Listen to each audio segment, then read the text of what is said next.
আসসালামু আলাইকুম। ইজি কুকিংয়ে সবাইকে স্বাগতম।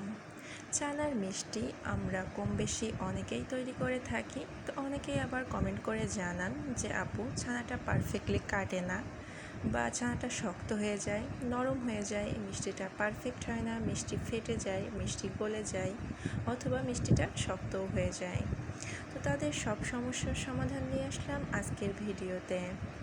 যারা একেবারেই নতুন তাদেরও আশা করি খুব সহজেই এই মিষ্টিটা বানাতে পারবেন। তো চলুন শুরু করা যাক মূল রেসিপি। তো প্রথমে আমি এখানে লিকুইড দুধ নিয়ে নিচ্ছি। আমি এখানে ফুল ক্রিম দুধটা ব্যবহার করেছি, আপনারা চাইলে এখানে গুঁড়া দুধটাও ব্যবহার করতে পারেন। তো আমি এখানে 2 লিটার মতো দুধ নিয়েছি, আপনারা আপনাদের পছন্দ মতো কম বেশি দুধ নিতে পারেন। এখন আমরা এই দুধটা চুলাতে বসিয়ে দেব। এখন আমরা এখানে লেবু নিয়ে নিয়েছি। আজকে আমি লেবু দিয়ে এটাকে দেখাবো। অনেক সময় হাতের কাছে আমাদের সিরকাটা থাকে না, সেক্ষেত্রে আপনারা লেবু দিয়েও কিন্তু খুব সহজেই ছানাটা তৈরি করতে পারবেন। তো আমি লেবুগুলোকে পরিষ্কার করে ধুয়ে এখন কেটে নিচ্ছি। এখন এই লেবুগুলোকে আমি এভাবে পিস পিস করে কেটে নেব। তো সবগুলো লেবু আমি এইভাবে কেটে নিচ্ছি। লেবুগুলো কেটে নেওয়া হয়ে গেলে এখন আমরা এই লেবুগুলো থেকে রস বের করে নিচ্ছি। ছাঁকনির সাহায্যে ছেঁকে নেওয়ার কারণে লেবুর ভেতরে যে অংশটা, এটা আর দুধের ভেতরে যেতে পারবে না, এর ফলে লেবুর কোনো আঁশও ভেতরে যাবে না। তো আমাদের রসগুলো বের করে নেওয়া হয়ে গেল। এখন আমরা যে দুধটা চুলাতে বসিয়েছিলাম সেই দুধটাকে এভাবে নেড়ে চেড়ে কিছুক্ষণ বলক উঠিয়ে নিচ্ছি।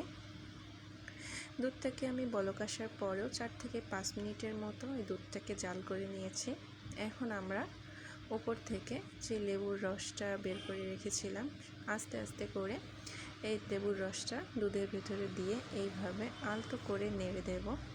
আর অবশ্যই এই সময় চুলার আঁচটা আমরা অফ করে দিব, না হলে দেখা যাবে যে ছানাগুলো দলা পেকে গেছে বা ছানাগুলো বেশি জাল হয়ে যাওয়ার কারণে শক্ত হয়ে গেছে। তো এখন আমরা এরকম একটা পাতলা কাপড় নিয়ে নিচ্ছি, নিয়ে এখন এর ভেতরে ছানাটা আমরা দিয়ে দেব। অবশ্যই এই সময় একটা পাতলা সাদা কাপড় ব্যবহার করার চেষ্টা করবেন, না হলে ছানার লেগে কাপড়ের রঙটা উঠে আসতে পারে। তো এখন আমরা এভাবে ছানাটাকে খুব ভালোভাবে ধুয়ে নিচ্ছি। ধুয়ে নেওয়ার পর এটাকে আমরা এইভাবে পানি ঝরাতে দেব। আমরা এইভাবে খুব ভালোভাবে পানিটা নিংড়িয়ে নিচ্ছি। নিয়ে এখন এটাকে আমরা 2 ঘন্টার জন্য ঝুলিয়ে রাখবো। এতে করে ছানা থেকে এক্সট্রা পানিগুলো বের হয়ে যাবে এবং ছানাটা অনেকটা ড্রাই হয়ে যাবে। তো ফিরে আসছি আমরা 2 ঘন্টা পর।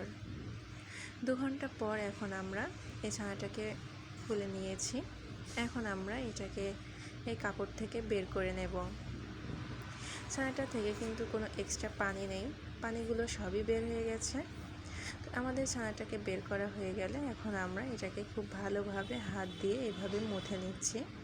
তো এই কাজটা একটু সময় নিয়ে এবং ধৈর্য সহকারে করার চেষ্টা করবেন। ছানাটা যত ভালোভাবে মুথে নেবেন, মিষ্টিটাও কিন্তু খুব ভালো হবে।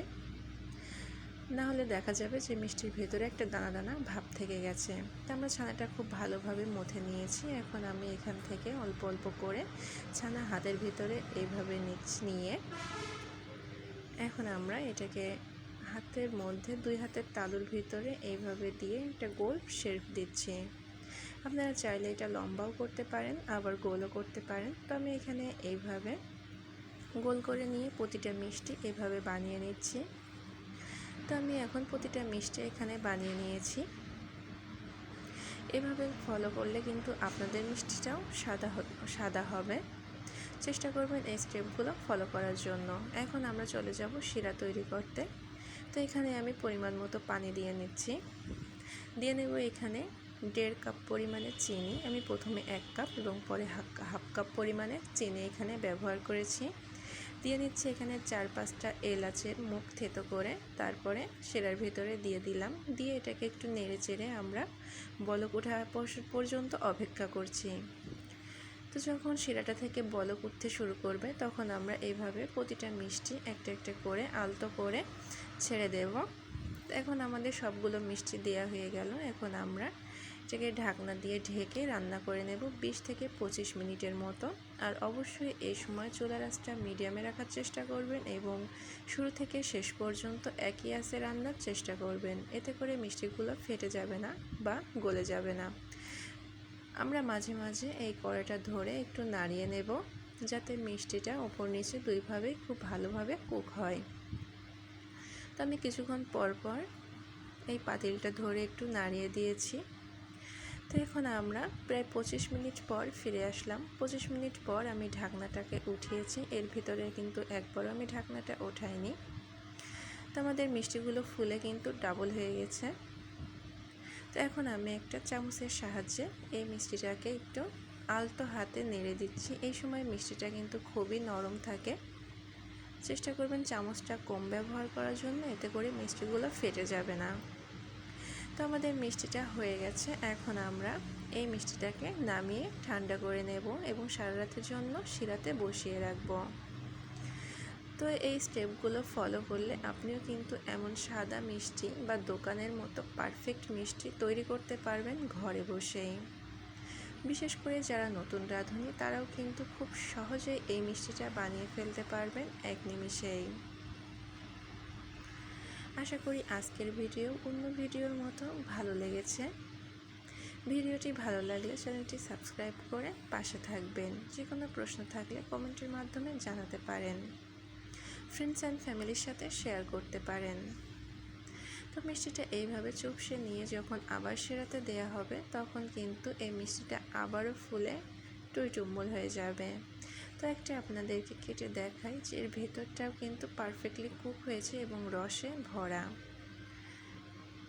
তো আপনার বাসায় অবশ্যই এটা একবার হলেও ট্রাই করবেন। সবাই ভালো থাকবেন, সুস্থ থাকবেন।